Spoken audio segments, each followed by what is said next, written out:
name is Shadley Gray. I am part of the AMI team. I am thrilled to have Tamsen Webster with us today. Part message designer, part English to English translator, and now part doctoral student, Tamsen Webster helps leaders quickly craft their case for long-lasting changes in thinking and behavior. In addition to her work in and for major organizations such as Harvard Medical School, Fidelity Investments, and Cliveo, did I say Clavio, yeah, I need to like Cliveo? replace them with an easier to pronounce client. So yes, She's a judge and mentor for the Harvard Innovation Labs, a professor advisor at the Martin Trust Center for MIT Entrepreneurship, and has spent over 10 years as the idea strategist for one of the only 9 legacy level TEDx events in the world. She was named to the Thinkers 50 radar in 2022 and is the author of 2 books, Finding Your Red Thread, Make Your Big Ideas Irresistible, and Say What They Can't Unhear, the 9 Principles of Lasting Change. And her presentation today is titled A Build for Buy-in Framework. So I'm excited to turn things over to Tamsen. excellent. So hello, everyone. I am going to start today. Yes, we're talking about perhaps a bit ironically, and you may be surprised. You're like, why are we talking about the fundamentals of message design when we're agency owners or we're folks who work in agencies? Well, because there are certain things that I have discovered through my work are often a little bit different than perhaps what we've been taught. And to get everything kicking off, to illustrate exactly what I'm talking about. And in fact, the most important concept that the work that I do and my research focuses on is an experience that we all know. And so I want to bring that to the fore first. So by a show of just pop an X into the meeting chat or a plus sign, either way, how many of you have ever been to the Swedish furniture giant IKEA?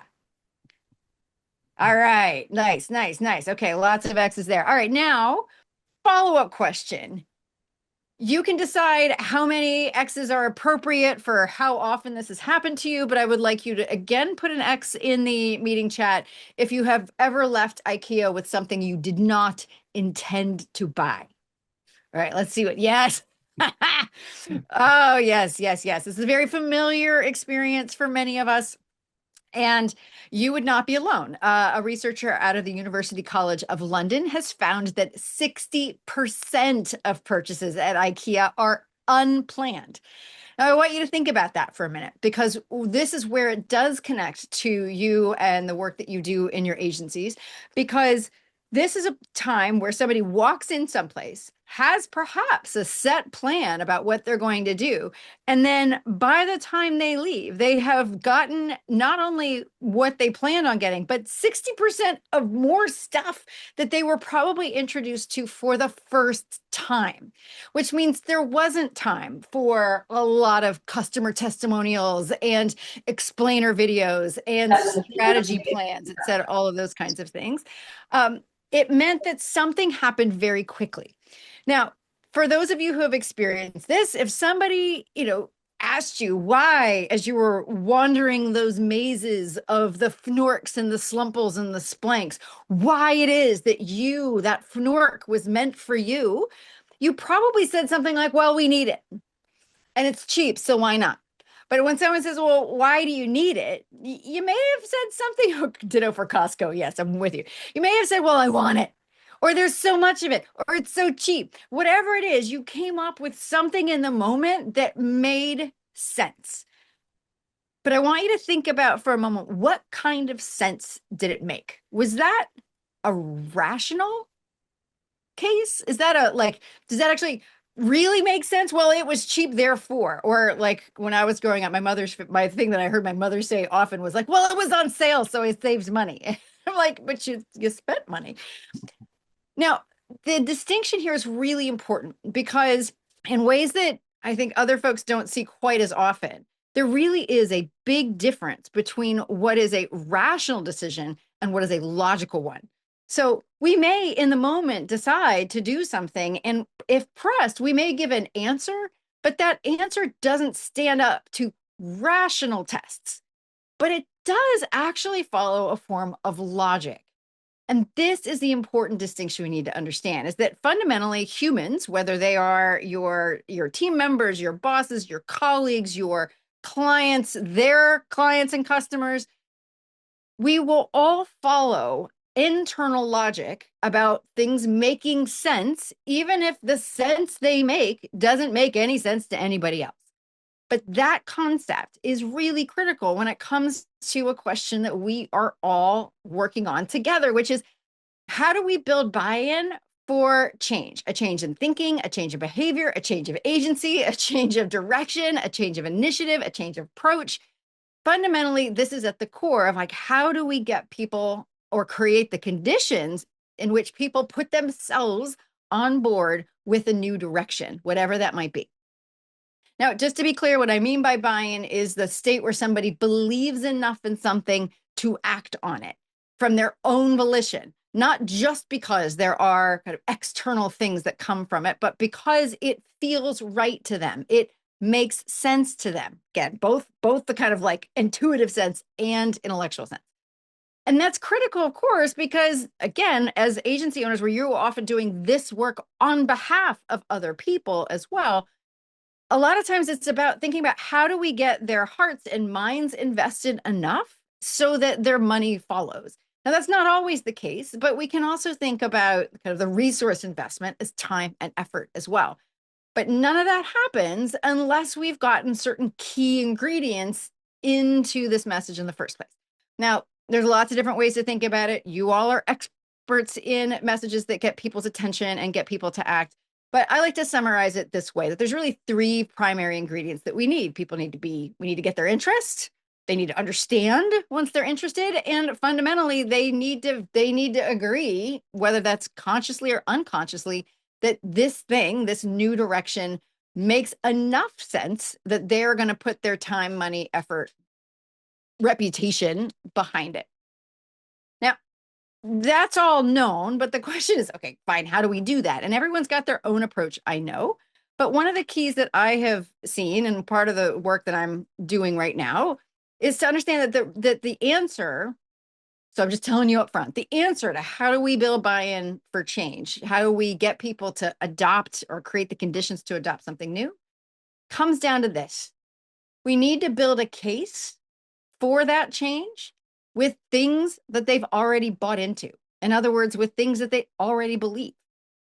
So for the rest of today, I'm going to unpack that. So I'm going to talk a little bit about what I mean by message design. I am really looking at it as a practice and a field, which agencies are typically very skilled at, even if not in a procedural way. But I want to talk about how and why the approach that I am suggesting and that I'm researching works, and also give you an indication and a direction for how you can do it too. Okay. Now, thank you for the introduction, Chadley. But just as a quick recap, I've really spent 25 years working on this: branding, messaging, marketing, sales message design, content strategy, digital strategy, community development. I did that for first 15 years in organizations, and then for the next 5 to 10 in agencies, brand strategy, graphic design, advertising, and boutique sales messaging. But through all of that has run a very clear thread, and I've spent all that time trying to answer one question, which is how do we accelerate and how can we accelerate the adoption of new ideas? And significantly, how can we do that in an ethical way, in a way that lasts? Because there's a lot of information out there about how to get people to act. But I've always been deeply interested in how do we get people to change? What needs to happen to sustain that action in a new direction? So this work has been built up from a couple of very key moonlighting jobs, one of which you see the picture from here, which is the executive producer, and then as the idea strategist for TEDx New England, which I've been doing for over a decade, but also from a very personal form of transformational change and helping people adopt new and sustainable behaviors and ways of thinking in the 13 years that I spent moonlighting as a Weight Watchers leader. And over the years, I've taken the lessons from all of that day job, moonlighting jobs, and put it together and come up with what you are seeing today. I've road tested it. It's been tested in the field for over 9 years now, and to the point where I'm going to school for it to put the empirical rigor behind it. And ultimately, it all comes down to this to be able to support what we all do in our practices, which is strategically design communications so they inspire internally motivated action, that internally motivated action that's most likely to lead to change. So I think of this in three stages, and they map somewhat to the way that, at least in my experience, agencies tend to think about this as well. But the first piece is the foundation. Now, often in agencies, this is about the strategy, and you'll see this does tie into the strategy. But the foundation is what must the message be built on? And as we'll talk about in just a moment, that's all going to start with oftentimes what may be an overlooked aspect of what we are trying to do to get those conditions for change. Then the second phase is often framing, which is let's build on that and frame it for a particular audience to achieve a particular outcome. And then finally, the work that most creative agencies do so beautifully well, which is the finishing. How does it look? How does it feel? Is it in the voice of everything they're talking about? Each of those phases maps with dialing up the emphasis on one of those three things we need. So the foundation is built on agreement, on making sure that all of that work we're doing, all that strategy we're building is for an idea, an approach, a direction that the people that we're talking to would ultimately agree with.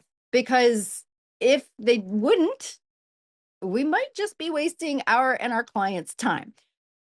The framing phase switches the emphasis to understanding because we're now building on that agreement to make sure the audience understands in practice what it is that we're talking about, why it's important, why it's worth the effort. And then finally, I see the last phase as being making it as interesting as possible to the desired audience. Today, I'm going to spend most of my time on the foundation because based on my research and work, this is where I see there has been the biggest gap. And the reason why I started working on all of this was because throughout all of those 25 years, there still often seemed to be a big gap between this amazing strategy or these amazing campaigns we would come up with in the agencies or that would be made for us in the organizations and actually seeing the results that we really wanted to see over the long term. And that's where I really ended up focusing on this idea of agreement at the foundation of it. Now, to continue the theme of familiar experiences, in this case, products, to make these ideas clear, I want to start with this one. So yes, it's the iPod. I am sorry to tell you that it was introduced 24 years ago, which doesn't seem possible. But the reason why I want to start here is, yes, it's a consumer product. And yes, everything I'm talking about today it applies to B2B, B2G, B2C. It also applies to conversations with your partner or your boss or your children or introducing in pitches and things like that. But the reason I want to start here is because it did very much the same thing that happened in IKEA, meaning no one had ever seen it before. It was not something that anybody was familiar with, not something that anybody needed or knew they needed. And yet within 4 years, it had sold 6 million units. It also created multiple industries around it, podcasting, for instance, which even included the product name in it. All of that and the product itself doesn't exist anymore. Now, I don't have any special prizes for this, but I'm curious amongst this group, does anyone remember the amazing, very famous 5-word tagline? It was also what Steve Jobs said when he introduced it at the Apple Developers Conference. If you do, just pop it in the chat and we will celebrate with you for remembering one of the greatest advertising taglines of all time. Steve, you are very close, off by a factor of 10, but yes, it's 1,000 songs in your pocket. 10 words that built big buy-in for big change and for spending it. All right, so I promise I will also show how this applies to services and ideas, but since the iPod and its tagline is familiar, it's a good place to start. After all, the iPod, like any product, or service or initiative or program or talk or book or speech is simply a container, a vehicle, for an idea, an approach, a strategy, a solution. And usually those ideas exist because they're designed to solve a problem, or as I prefer to frame it, answer a question that doesn't have one or needs a better one. Okay, audience interaction time. I just want you to think about for a moment, if you just list in the chat what our other options were for listening to music back in 2001, if you were alive at that point. I know it's very sad. I like to think that I'm not old enough to like for something to have been introduced 24 years ago, but oh well. All right, CDs is a clear winner here. We've got radio, Walkman, records, tapes, cassette tapes. Absolutely. There's almost always like one 8-track person. Sometimes there's like a live music person. There we go. There's Sarah. Tom was clearly an early adopter of the digital MP3 player. Satellite radio, again, very early adopter there, Carolyn. So nice. Now, Apple could see that all of those things were out there. So at one level, it's like, why would you even try? But at the same time, they could also see that there was something about, remember the big disc? Yes. They could also see that there was something about each of them that made them less than ideal. BitTorrents. We didn't have the BitTorrents until we had digital music, which did exist, I know, and beforehand. But so let's think about that, right? Like, what was, if you listen to any of these other things, what were some of the things that worked against these things? I'll start with radio, right? Because radio has ads and there's people who talk a lot. But what were some of the other issues, right? There were CDs, and sometimes people say Discman. Yeah, no control over what was playing, says Steve. Yeah, so Steve's into control. I get it. Totally. You don't get to say what's playing. You don't get to say what's playing yet. Next. So good for variety, not so good for control. CD skipping, particularly in the Discman. I loved when they tried that. I mean, I had one, but you had to like glide like an ice skater, right? In order for it not to skip. Storage, lots of stuff took up room. Things like LPs, right? Didn't move. Now, in the face of this, we could do something which you all know very well doesn't work very well, which is just say those things are terrible for these reasons, so you should buy our thing. We just tell people what to do. And there is still sometimes where that happens, but this is generally not what I see when I talk to agency owners and folks that work in agencies. They know that just telling people doesn't work all that well. You may or may not know why that is, though. And that's because of a psychological concept and construct that's known as reactance. And reactance is, well, if you ever had kids or ever were a child, then you know what this is. This is what happens when someone tells you to do something. And because you feel forced to do it, you say no to it. Like, so you tell your kids to go to bed and they say no. But this also happens even to us as grown-ups. We do not outgrow this.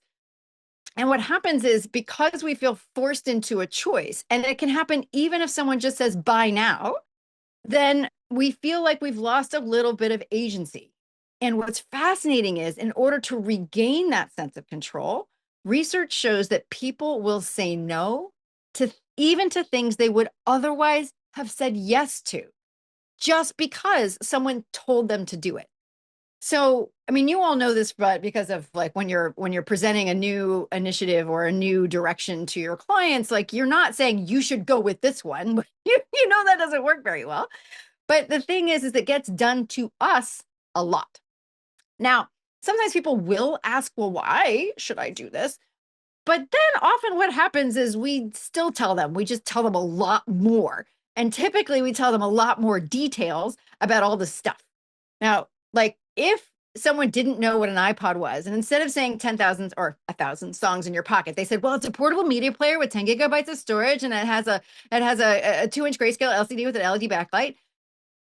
There's a point at which people will go, I don't know what any of those words mean. And while now it seems just absolutely unfathomable that we would not understand what those words mean, that is in fact what the case was. Like 21 years ago or 24 years ago, people didn't know what any of that was.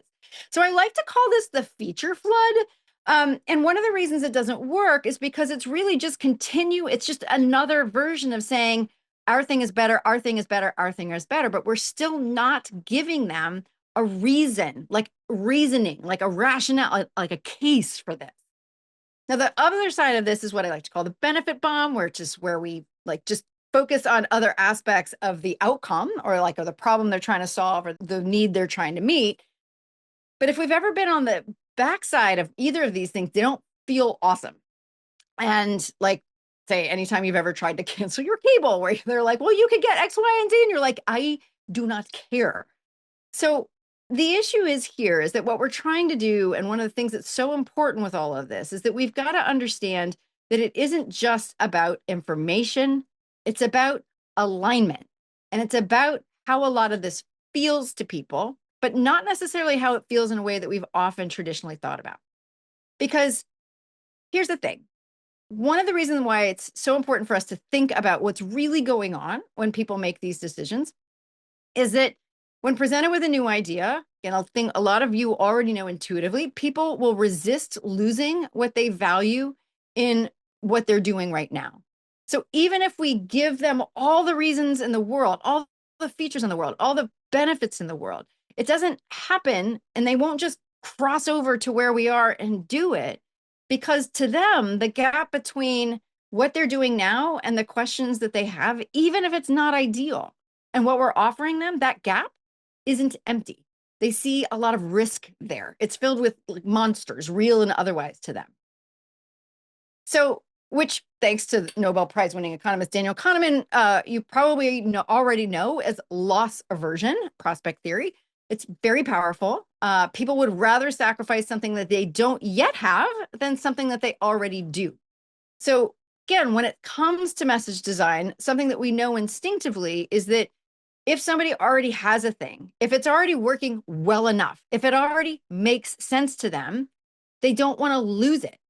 And increasingly, and there's really interesting research by Matt Dixon and Ted McKenna in a book called The Jolt Effect that says that part of the other thing is not just status quo bias, where we're trying to just stay with what we've got, but there's this extra, even more dangerous thing that leads to inaction, which is I don't want to be the one that's blamed for getting it wrong. I don't want to be the person that I was the one that signed on the line that is dotted and is therefore responsible for the ultimate decision. So each of these things, right? Anything that somebody's doing right now, whether it's an incumbent or whether it's another product or whether it's a current campaign or any of those things, they're doing those things because at some level it still makes sense to them. There's something about it that they still value. So again, think about CDs and radio and BitTorrents and satellite and your Rio MP3 player, Tom. There was still something valuable about them. Like records had incredible fidelity. Cassette tapes, you could create your own mix, right? The Walkmans, you could go with you. Satellite radio, it wouldn't fade out when you went out of a certain range, right? There was all of these things that had some aspect. BitTorrents were free, illegal, but free. So here's what we have to understand is that change aversion, people aren't bad at change. People are really good at change. In fact, the one thing that every scientist in every discipline agrees on is that if you're not changing, you have died, right? And so we're actually really, really, really good at change. We're just not good at change that comes with perceived risk. So change aversion is really risk aversion. So any movement away from where they are or what they're doing right now feels risky, especially if their personal reputation is on the line. And yes, there's been a lot, particularly in sales messaging, a lot that, focusing on, well, we should really like make where they are feel even riskier. We just need to make the pain of the status quo exceed the pain of change. But then that does something else that isn't ideal, and which you've already probably recognized yourself, is that when we stress people out like that, when we get them not only fear of missing out, but we activate and then unintentionally get them more anxious, we turn up the dial on what Ted and Matt call the fear of messing up, right? And the other thing that happens is that it shuts down the part of their brain that can make a rational decision. So they'll still make something that makes sense, do something that makes sense to them, but it may not be rational and it may not be rational in the way you want it to be. here's another thing where like our own physiology comes into play. When someone is in activated state like that, when they're kind of like primal, intuitive, system one fast brain, is afraid, stressed, ashamed, tired, angry, any of those things. People literally, and I mean that like in the pre millennial way, literally cannot make a rational decision. The primal parts take over, right? Not emotional necessarily, but it's instinctive, intuitive responses. So people will act, which may sound good, but later when they can think rationally and they have to make the case to somebody else, it's much more likely they're going to regret or even reverse the decision. In other words, this is a primary cause of buyer's remorse.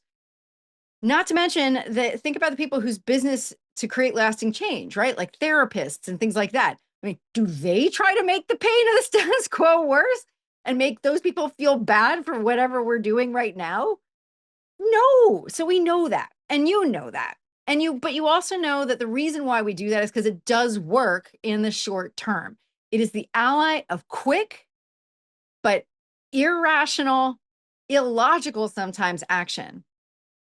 But the enemy, pain is the enemy of long term change. Humans will not continue to do what is mentally, emotionally, or physically painful for them to do.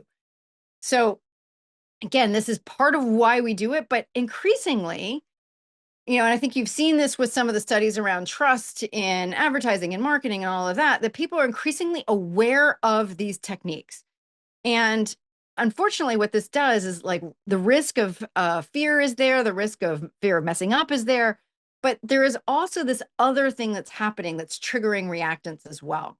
And that is something known as persuasion knowledge. So when people start to recognize coercive techniques, it often will activate their reactance. And worse, when it happens, they're also much more likely to distrust or dislike whatever or whoever made them feel that way in the first place, which it goes against the classic requirements of buying from people we know, like, and trust. All of that, and we still haven't given them a reason to believe us, to believe enough in our thing to act on it, to believe enough in our thing to take a step away from whatever they're doing now. So what this means is that the real function of message design, and therefore the work that we do, is not only in the development of the message, but even in the presentation of it, to find a way to reduce the risk of crossing, to make it feel as if they never touched or even got near some of those things what otherwise would raise objections for them in the first place. And the kind of hidden benefit here is that by doing that, we end up moving what they do without changing who they are. We're not blowing up where they were before. We're not shutting down what makes decision sticks. We are making sure that we've reduced the risk and given them the right information so they'll believe enough to act. So, okay, great. How do we do that? And it goes back to what happened in IKEA. So remember how you convinced yourself to buy like 60% more or more than you planned? It was because you told yourself that it made sense in some way. And you didn't say that consciously, but you told yourself an argument. You told yourself something that said, you know what? It makes sense that I want this because I need it, or I need this because it's cheap, or I need this because I like how it looks, or I need this because it's going to make my house look better. This fnork, I love it. But this is true really for any decision we make. And this is also true for groups of people who make decisions. Any decision, any action we take is the product of an internal argument about why that action makes sense. Again, we operate according to an internal logic. But notice you probably weren't aware that that happened. And it's not that the primal part of your brain shut down, it was actually in control. But most of the time, it works behind the scenes. What's important to understand, though, is not only does it work behind the scenes, it works faster than your rational brain. And telling your rational brain, at least giving it kind of an okay thumbs up or thumbs down on information, on people, on situations, on suggestions, on new ideas. Like its job is to do that, to deliver quickly that judgment about whether or not to proceed, about whether or not to pay attention. It only delivers the conclusion of that argument to the slower, rational system two brain. but it keeps the rest of the argument, like the if you want this and the because, behind the scenes. But put another way, and this is again something that particularly creative agencies know very, very well, is it's the primal, instinctive, intuitive brain decides first with a gut check. It tells the rational brain if the bridge is safe enough to cross, to at least explore further and pay attention. Which is why I said right at the beginning that part of what we're trying to do, if we're trying to build buy-in with any kind of new change, is to build a logical, even if it's not rational, argument that both brains agree with. And thankfully, both brains agree with the causality of if, then, because. We don't even need words to understand if, then. I mean, my dogs understand if, then. Babies understand if, then, right? They may not understand the because until later, but the if, then, if I want this, then I do that, is something that is established from our earliest forms of understanding. Now, to tell us a bit more, we need to talk to Aristotle, who, by the way, wanted to model how humans made these kinds of decisions. And as a result, he gave us the simplest, strongest form of argument of how we do this internal argument. It's called syllogisms, but not on the test. And it's basically that if the premises of two concepts are true, then any conclusion that logically draws from those two premises will also be true. Or to put it in human language, when you saw that Fnork in IKEA, your primal brain figured out a couple of things pretty fast that it just never even bothered to tell your rational brain. Something like, oh, that's a flower vase. Second, it also figured out or remembered intuitively, instinctively, like drew from, oh, I like flowers. Flowers make my house look better. Right? So then what it said was to itself, if I want my house to look better, then buy this vase, which is the only thing it sent forward, because flowers make my house look better. But when you were questioned on that decision, it was just like, well, because I want it, right? But the same thing happened when our brains saw this. When our brains see a great ad, when our brains see a great message, our brains will do the same thing. The primal, fast part of our brains created an argument about it, what it read and what it saw. And it convinced us about something about 1,000 songs and convinced us about something about In Your Pocket, right? So just for instance, like just put it in the chat, type it in. When you see 1,000 songs, what does that mean to you? What is valuable, potentially valuable to 1,000 songs? Let me see what you've got. I love seeing the various range of things that people feel that gets them. So 1,000 songs would suit any mood that I'm in, right? Yeah, mood matching, right? So we've got variety, more than one artist in a session. Back to how do I load and find them? Okay, yeah. So Wendy's asking very practical questions like, how do I get those things? But typically, we won't move to those practical questions until we understand or till we've decided that the thing would be plausibly of value in the first place. So yes, and easy playlists. Yes, Carolyn. Now, what about In Your Pocket? Again, what does that mean to you? What would that tell you? And while you're thinking about that and putting that in, I just want to note that it's not telling us this. We are making these connections. We are making these adjustments all on our own. We are filling in the because. So less space and remembering where the music is. Yes, clean up, get rid of those CD racks, taking up space in the house. Absolutely. And all of that happened just because our brains did that moment. So not only does every action end an argument, but what's critical for us to understand is that the arguments we agree with, right? The ones that we send forward, the things that make sense to us, the actions that make sense to us are based on beliefs we already have, things that we instinctively, intuitively know or feel based on what we've done before that makes sense to us, that we want what we want and that we believe what we believe. So only those beliefs, only those becauses after the if then that pass that fast, primal, intuitive gut check will be delivered as do this or explore more or learn more to the rational conscious brain, or will be passed forward as, ooh, pay attention. But if it doesn't pass that gut check, no amount of rational information will undo it, at least not quickly.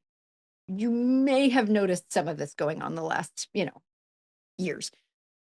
But most people don't have the kind of time that we need to change it. Because if we go back, as hard as it is to realize, like 1,000 songs in your pocket might not have been valuable to everybody. And in fact, it wasn't. Like, if you don't like music, fine. If you are like totally dedicated to vinyl, wasn't going to do it for you. If, like Wendy, you were like, this sounds like a lot of work.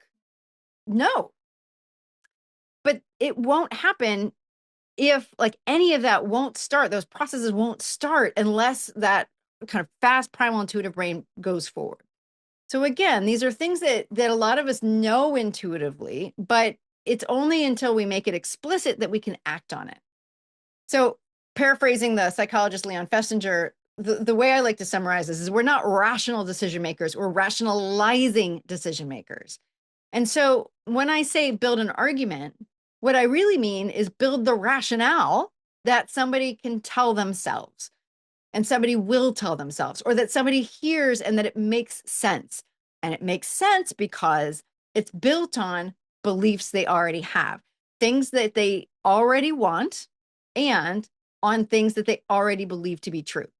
Now, you might be wondering, how is it possible that we can get them to do something new if we're based on only on things that they already know? Well, to this, I would point to, for instance, how the movie Alien was introduced to the producers, pitched to the producers. It was pitched, some of you may know this, as Jaws in space. Now, those are two things that the producers already knew, whereas they did not know Alien and they did not know the writer of the film in the first place. Dan O'Bannon was his name. But 4 years before, Jaws, the movie, had become the highest grossing film of all time. And it was surpassed just 2 years later by Star Wars in space. So by saying it's Jaws in space, they took two familiar things that people intuitively understand and perceived as valuable and created something new as a result. And by the way, the Alien film franchise has become the highest grossing horror franchise of all time. So it is not only something that science and psychology and cognitive and neuroscience all tells us works, but we also know that it works from our own experience and our own intuition. So it is this foundation of agreement that really serves as the first piece. We need to make sure that we've got this rationale that's a belief-based argument for whatever the message is going to be. And I refer to it as a foundation because sometimes it sometimes doesn't show up in the final tagline. In fact, you'll see that the elements of the foundation are present in 1,000 songs in your pocket, but the actual foundation piece that I'm talking about, the argument itself, doesn't show up explicitly.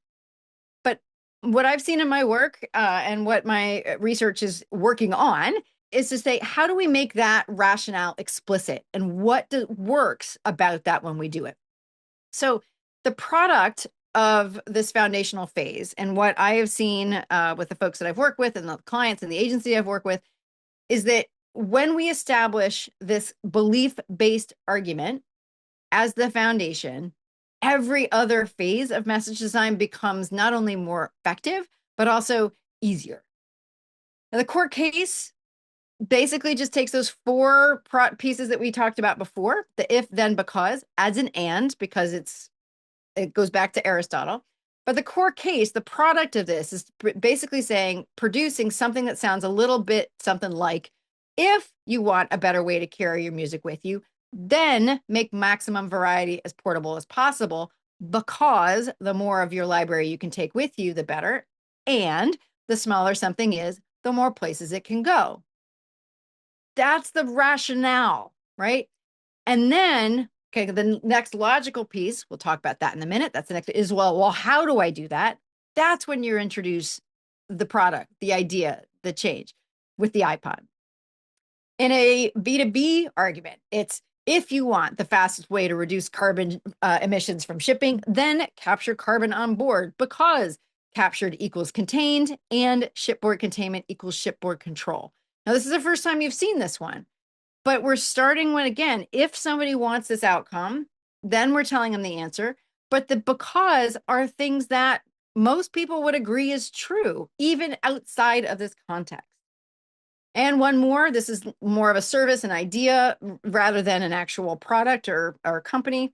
If you want your leaders to successfully execute a major change coming in your company, then scale accountability throughout the organization, because accountability is the ownership of outcomes and success requires execution at scale.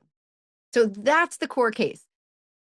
It's that belief-based argument that will serve as not only your rationale for why this thing makes sense, but it's one that can then be, because it's now been made explicit, it can then be built on like a foundation or even transferred to somebody else. Even better, it contains one of the most elusive things in marketing and messaging, which is the one sentence explanation of what you do and why it's interesting. And that is simply the if then, which I refer to as the core claim, which is, I'm just going to go back.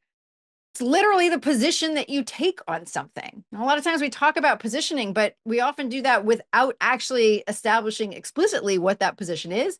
But that's what the core claim does. It says, if you want a better way to carry your music with you, then we believe the answer is to make maximum varieties portable possible.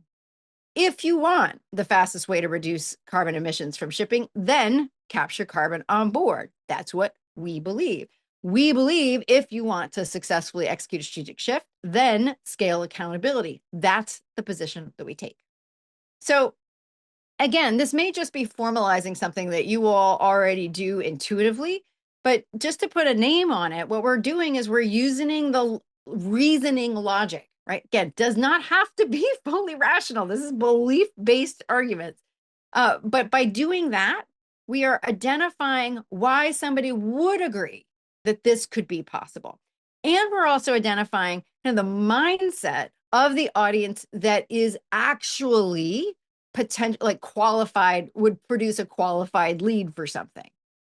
Now, understand what we're doing here, back to the point that Wendy was making, is that we're establishing that it's possible in principle, right? There's somebody believes enough that this is plausible, that it's plausibly a better way to listen to music if I get 1,000 songs in my pocket, plausibly a better way to reduce carbon emissions from shipping by doing shipboard carbon capture, plausibly a way to make sure we're ready for this big strategic change if we scale accountability within the organization. But intuitively now, once we're there, our fast brain now wants to go, yeah, but how, right? Because the next layer of agreement is actually, is this possible in practice? So someone has to agree that whatever the idea is, they can do it, or it's realistic to do, or that you can help them do it, or that it will actually work in their organization. And there's one other one hiding in this one, which is that it's worth it.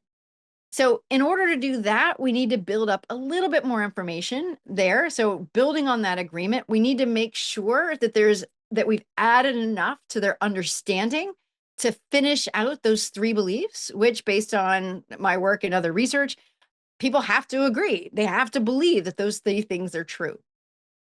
Now, just like with reasoning logic, it's a universal structure that everybody understands, and therefore we can use to kind of transfer information from one point to another. And reasoning is particularly suited for agreement. There is another structure that everybody understands, is intuitively understandable, and is particularly well suited to understanding, and that is story logic. Right? We all know through the power of story and the fact that everybody is talking about storytelling for the last, I don't know, 10, 20 years, how powerful story can be. Stories make things concrete. Stories put things in context. Stories turn the details and actually allow somebody to identify with somebody in a situation. But not all stories work, because a story is an argument. Story logic contains reasoning logic. A story is simply an argument for why something has happened, is happening, or will happen based on a certain set of events and conditions that are involved. So in the second stage of message design, right, where we've got that foundation of agreement, and then we want to build on that with story logic, really what we're doing here is now we're building a story that people will tell themselves, because it's based on things that they already believe and agree with, but they're also going to do it in a way that they can tell other people. Now, you all know story better than most, so I'm not going to revisit what story is doing here. But when we have that particular structure, and the one that I came up with, I wrote this book about 5 years ago now, 4 years ago now, Find Your Red Thread, which is kind of a universal story structure. That will help you build that core story, which is the audience focused narrative that contains that core case and claim. In other words, it's what takes that big idea, that core case, reasoning logic, and makes it a story that people can really understand. Now, quick note here, it does not have to be told as a story. In fact, research has shown that just by putting something in the structure of a story, people see it as more familiar and more trustworthy and more understandable. And so that's the reason why once we've got the agreement, then we need to really pay attention to have they got all the information they need to understand and agree that it's possible in principle and practice and that it's worth it. Then and only then are we ready to efficiently get the interest piece that we're looking for. That's when, because we understand what question we are answering and what our kind of load-bearing components of our strategy are, and we've got a pretty good idea of what that rationale would be that somebody would make to themselves, then we can capture that in beautiful copy and beautiful design in the brand voice and all of that. In other words, it's at that point where we can then finish out what we've built. Starting on that solid foundation of agreement, we've framed out something that somebody could live in, right? We haven't like built a house without a bathroom. We've got all the pieces they need to fully understand. But with the finishing phase, now we're making it something that they want to live in and stay in for a long time. So what I'm going to do here, take a pause because I think we're right at 10 of. So I'm going to take a pause for any questions. And then Shadley, I've got some stuff to just finish up with at the end there. Let me pause here for now. Okay. Yeah, if anybody has any questions, it was a lot of information. I thought it was fantastic and kind of a nice way to structure how to think about things. If anybody has any questions, you can, we're a small enough group. If you want to unmute, you can go ahead. If you'd rather type in the chat room, you can do that as well. We'll give it a couple minutes to see if anyone has any questions. If not, we'll jump on to the next part.